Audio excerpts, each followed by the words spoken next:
Alright, welcome back to a new video. As you can see, I'm out there in nature.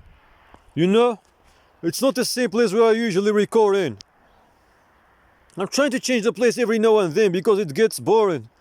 And I'm trying to distance myself from people as much as possible when I'm recording videos because I don't like distractions and I don't like being interrupted. Anyways, the topic of this video is going to be about why the existence of suffering doesn't disprove the existence of God. A lot of theists would argue that human suffering is justifiable. It's a means through which God tests the fate of human beings.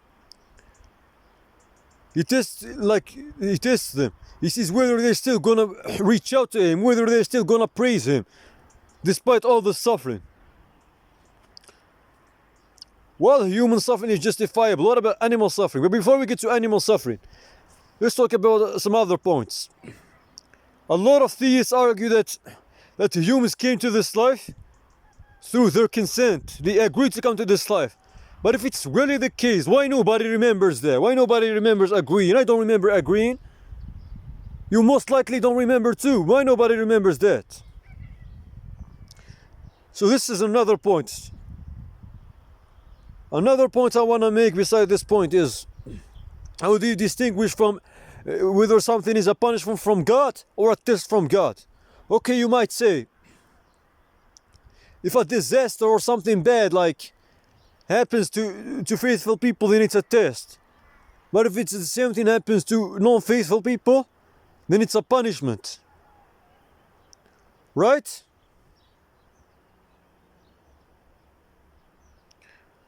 Okay. I think this is reasonable.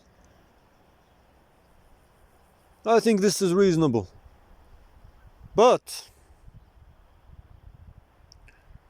when we get to animal suffering, I don't find really like a good reason why that exists. Animals suffered way longer than humans. They existed way before humans. And then in their word, basically the strongest survives. It's like the weaker animals are vulnerable to the ones that are stronger than them. They are not intelligent as us. Their word is defined by strength, like by physical strength. The animals who are stronger are the ones that rule, you know? They might have brains, they may have minds, but their brains are not designed in the same structure as us. They don't think the same way we do. They're not as intelligent as us. So weaker animals are vulnerable to the ones that are stronger than them. It's really tough when you think about it, living as an animal. If you get injured, you know, there is no... If you catch a disease, there is no cure, you know. It's really tough. Animals that are born and eaten immediately by predators. Think about it. What's the point of creating an animal so he can only die then? Actually, this also applies for humans. What's the point of creating a human if he can just die then? Before he's even born, he's gonna, you know, he's gonna die in the womb. What's the point? You explain to me. Or you might say that all the humans who die before they're born, they're gonna go to heaven. If that's really the case, why don't all the theists, all the religious people kill their, you know, kill the infants, you know, before they're born, so they can go to heaven? Why make them go through all this suffering? Just, you know, try to kill them in the womb, you know, like before they're born. They're gonna go to heaven. It's a free ticket to heaven. It really doesn't make sense when you think about it. Why live at all if going to heaven is that easy? So this is a problem that I see. Back to animal suffering. How can you justify animal suffering? Okay, you might say there is an eternal reward waiting for them, eternal heaven. They're going to live in eternal heaven. So even if they go through suffering now, it's not a problem. But if I'm willing to give you $20,000, wouldn't it be more reasonable that I just give you that $20,000? Then instead of punching you in the face and then giving you the $20,000, why not just make them go to heaven? If they're going to go to heaven anyways, why not just make them go to heaven? And even if they exist, why make them go through any type of suffering? It's really unjustifiable in my opinion. And I really gotta think deep about these things. I don't have much knowledge, but this is just what I think. And just expressing like my opinions. Anyways. So now let's get to the main topic. We can argue that human suffering is justifiable. Animal suffering is not unjustifiable. But that doesn't disprove the existence of God. Because the whole point of this animal suffering, why atheists use it, is to disprove the existence of a benevolent God, not the existence of God. And let me be clear on this. The existence of a benevolent God based on our understanding, what we think is benevolent. And I really think this is the mistake that most people think. That most people do, I mean. They project like human understanding into God. Just because we think something is good or bad, then it should be the same for God. Which can totally not be the case. What we think is bad might be good for God. And what we think is good might be bad for God. There is no reason to suggest that this can't be the case. It's like we always try to understand God. And when we try to do so, like, we project our understanding on Him. We assume that God created us with good intentions. We assume that God is benevolent. We assume that we actually matter to God. That we are the most important species. That everything revolves around us. But that's just narcissism if you ask me. Humans are narcissistic in this sense. They think everything revolves around them.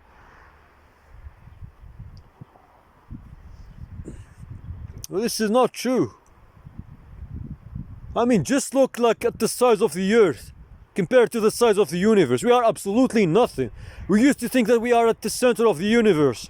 It turns out we aren't. You are not really special as you think. And this whole idea of prophets, in my opinion, is basically people who think they are special to God.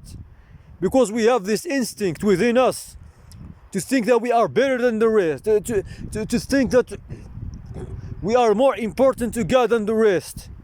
I used to have this same thing, I still have it, but I know it's not true. I know it's just an illusion, when you think about these things. It's not true. You are absolutely no special.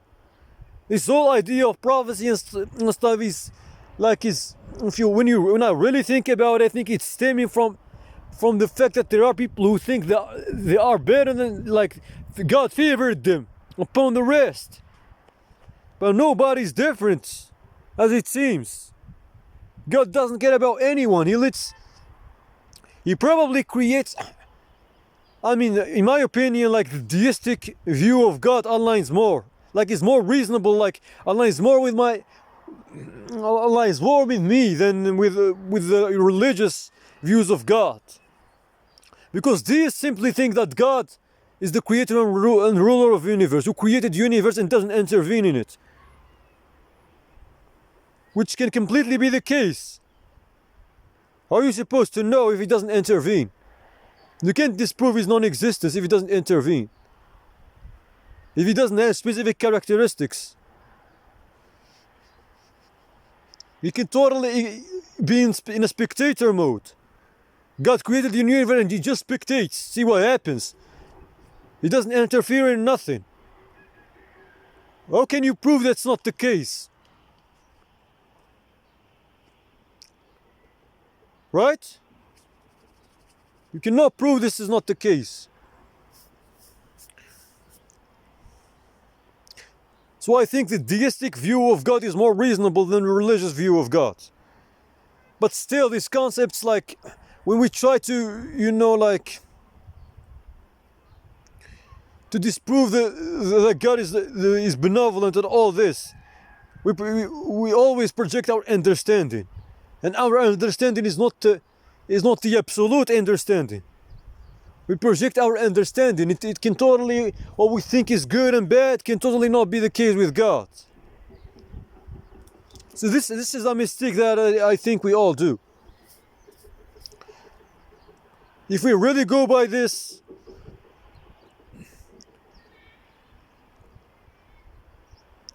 then suffering cannot be bad for God. I mean, there is no good or bad for God if you really think about it. Because in my opinion, like, the whole idea, like, of good and bad is based on vulnerability. Is based on vulnerability. There are things, as I said, when I talked about morals, I believe that there are objective and subjective morals. Objective morals, you are forced to accept them because you are a victim of them. And any sane human would not accept being a victim of them. So you are forced to accept that they're objectively bad. I think the other morals are subjective, those that don't inflict unnecessary harm. But when you really apply the, like, when you really, like, look at God, like, he is not vulnerable to anything, so he can basically do anything he wants. There is nothing to impose limitation on him. He can do anything he wants, and it's really not good or bad.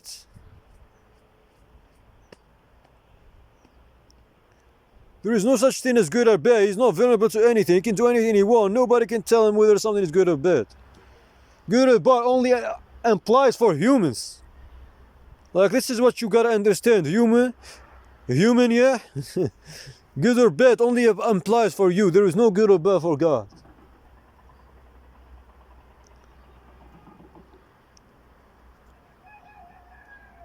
So we can't really say, like, that God is a certain way, that he's malevolent just because he allows animal suffering to exist. Animal suffering does not disprove that, doesn't disprove his existence. He might be malevolent in our sense, like in our understanding, but according to him, he is benevolent. He created us to torture us. You get my point? Anyway, so these are my general thoughts. Why suffering does not disprove the existence of God? Yeah, it disproves the existence of a benevolent God in our understanding. I agree with this. But it doesn't disprove the existence of God. Yeah, he can be malevolent in our understanding, but he can also be benevolent according to him, which is malevolent to us. He can have different morals from us. That's my point. That's my point. Anyways, I hope this is clear.